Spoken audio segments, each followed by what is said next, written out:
महाराष्ट्र विधानसभा चुनाव में महायुति की प्रचंड जीत के 11 दिन बाद आज बीजेपी नेता देवेंद्र फडणवीस नए मुख्यमंत्री के तौर पर शपथ ग्रहण करने वाले हैं। बुधवार को उन्हें सर्वसम्मति से महाराष्ट्र बीजेपी विधायक दल का नेता चुन लिया गया था। नतीजे आने के बाद सीएम पद को लेकर पिछले काफ़ी दिनों से जद्दोजहद चल रही थी, जो बुधवार को ख़त्म हो गई। नमस्कार, मैं हूं मनेंद्र प्रताप सिंह। मुंबई के ऐतिहासिक आज़ाद मैदान में आज नई सरकार का शपथ ग्रहण समारोह आयोजित किया जाएगा।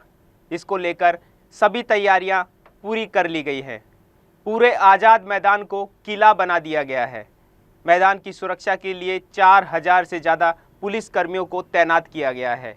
इसमें 3500 पुलिसकर्मी, 520 अफसर, स्टेट रिजर्व पुलिस फोर्स की एक पूरी platoon, quick response team, right control team, delta combat team और बॉम्ब स्क्वाड को भी तैनात किया गया है। आज़ाद मैदान में न केवल राजनीतिक रैलियां हुई है, बल्कि क्रिकेट मैच, किसान आंदोलन और धार्मिक आंदोलन का भी यह मैदान गवाह रहा है। शुरुआती दिनों में एस्प्लेनेड नाम से जाने जाने वाले इस मैदान का नाम बदलकर आज़ाद मैदान कर दिया गया था, क्योंकि इसने भारत के स्वतंत्रता संग्राम में महत्वपूर्ण भूमिका निभाई थी। आज़ाद मैदान ने बम्बई को मुंबई में तब्दील होते देखा। आज़ादी को लेकर भी यहाँ कई आंदोलन हुए हैं। महात्मा गांधी की खास सभाएं इस मैदान में ही संपूर्ण हुई।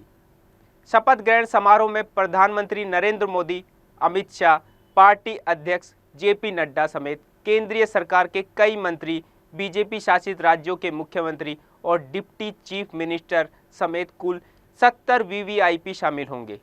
इसके अलावा 400 से ज़्यादा साधु संतों को भी न्योता भेजा गया है। इसके अलावा 15 राज्यों के मुख्यमंत्री भी इस कार्यक्रम का हिस्सा बनेंगे। इस समारोह में तकरीबन 40,000 लोगों के हिस्सा लेने की संभावना है। शपथ लेने से पूर्व नवनिर्वाचित मुख्यमंत्री देवेंद्र फडणवीस सिद्धिविनायक मंदिर पहुंचे। यहां उन्होंने भगवान गणेश के दर्शन किए। फडणवीस सुबह सुबह मंदिर पहुंचे और बप्पा का आशीर्वाद लिया। बिहार के उप मुख्यमंत्री विजय सिन्हा भी इस दौरान सिद्धिविनायक में मौजूद थे। महायुति और बीजेपी की जीत पर मंदिर परिसर में लड्डू बांटे गए। तीसरी बार सीएम पद की शपथ से पहले फडणवीस ने अपनी मां सरिता को स्पेशल गिफ्ट दिया है। सीएम शपथ ग्रहण के निमंत्रण में उन्होंने अपनी मां का नाम जोड़ा है। शपथ ग्रहण समारोह के निमंत्रण कार्ड में उन्हें देवेंद्र सरिता गंगाधर राव फडणवीस के नाम से संबोधित किया गया है। इससे पहले 2 बार उन्होंने केवल अपने पिता गंगाधर राव फडणवीस का नाम ही निमंत्रण कार्ड में जोड़ा था, लेकिन इस बार फडणवीस ने अपनी जीत का तोहफा अपनी मां को दिया है।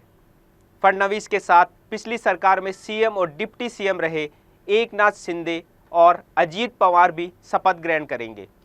महायुति की सरकार बनने पर कार्यकर्ताओं में भी खासा उत्साह देखा जा रहा है। आज होने वाले शपथ ग्रहण समारोह में कार्यकर्ता एक है तो सेफ है और बटेंगे तो कटेंगे की टी-शर्ट पहने नजर आएंगे। महायुति के शपथ ग्रहण समारोह में करीब 10,000 बीजेपी कार्यकर्ता एक है तो सेफ है और बटेंगे तो कटेंगे के स्लोगन वाली टी-शर्ट पहनेंगे। बीजेपी अपनी जीत के पीछे इस नारे को महत्वपूर्ण मानती है। इसके अलावा एनसीपी के कार्यकर्ता गुलाबी टी-शर्ट और गुलाबी पगड़ी पहनकर शपथ ग्रहण कार्यक्रम का हिस्सा बनेंगे। एनसीपी ने चुनाव प्रचार में गुलाबी रंग का जमकर इस्तेमाल किया था, जिसको लेकर विरोधियों ने खूब टिप्पणी भी की। पार्टी ने महिलाओं को गुलाबी साड़ी और गुलाबी पगड़ी पहनने का आदेश दिया है। सीएम और डिप्टी सीएम की तस्वीर तो साफ है, मगर एकनाथ शिंदे की महायुति सरकार में क्या हिस्सेदारी होगी, इसकी तस्वीर अभी साफ नहीं हो पाई है। वह भले ही डिप्टी सीएम पद के लिए तैयार हो गए हैं, मगर उनके पास कैबिनेट में कौन सा विभाग होगा, इसकी तस्वीर अभी तय नहीं है। इस पर अब भी सस्पेंस बना हुआ है। माना जा रहा है कि शिंदे की शिवसेना होम मिनिस्ट्री अपने पास रखना चाहती है, मगर भाजपा ने यह विभाग उसे देने से साफ इनकार कर दिया है। मंत्रियों के बाद में शपथ ग्रहण करने की वजह भी सामने आ रही है। सूत्रों के अनुसार बीजेपी ने अपने गठबंधन सहयोगियों शिवसेना और एनसीपी से साफ साफ कह दिया है कि वे दागी विधायकों को नई महायुति सरकार में मंत्री बनाने की सिफारिश ना करें।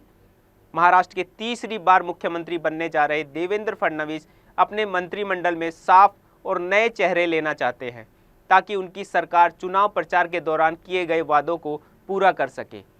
बीजेपी नेता के अनुसार फडणवीस अपने नेतृत्व में नए महाराष्ट्र की बात कर रहे हैं, इसलिए वह इस बारे में बहुत स्पष्ट है कि उनके मंत्रिमंडल में किसे शामिल करना है और किसे नहीं। फडणवीस के इस फैसले पर केंद्रीय आलाकमान की भी मोहर लग गई है। सूत्रों से यह भी जानकारी सामने आई है कि शिवसेना खेमे से 3 मंत्रियों को फडणवीस बिल्कुल भी शामिल करने के पक्ष में नहीं है।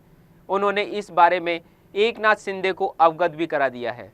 कई दिग्गजों की इस बार मंत्रिमंडल से छुट्टी हो सकती है।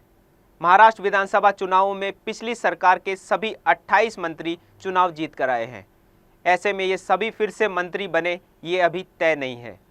अब देखना यह है कि क्लीन और न्यू के पैरामीटर के बाद कितने मंत्रियों की फिर से वापसी होती है। मंत्रियों के मुख्यमंत्री और उप मुख्यमंत्री के साथ शपथ नहीं लेने का एक बड़ा कारण यह भी माना जा रहा है। बीजेपी का आला कमान साफ सुथरा शासन देने के पक्ष में है। फडणवीस चाहते हैं कि अपराध में लिप्त और भ्रष्ट मंत्री सरकार की छवि को नुकसान पहुंचाते हैं। ऐसे लोगों को मंत्रिमंडल में रखने से न केवल सरकार के प्रदर्शन पर असर पड़ता है, बल्कि विपक्ष के हमलों का भी सामना सरकार को करना पड़ता है। फडणवीस में 2014 से 2019 के कार्यकाल के दौरान भ्रष्टाचार में लिप्त नेताओं को बाहर करने में संकोच नहीं किया था। इस सरकार में वे स्वयं हमारे साथ रहे।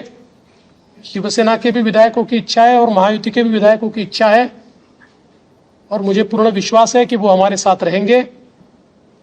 और पिछले 2.5 सालों में शिंदे जी के साथ माननीय अजीत दादा और मैं, हम तीनों ने मिलकर साथ में मिलकर सारे निर्णय किए हैं।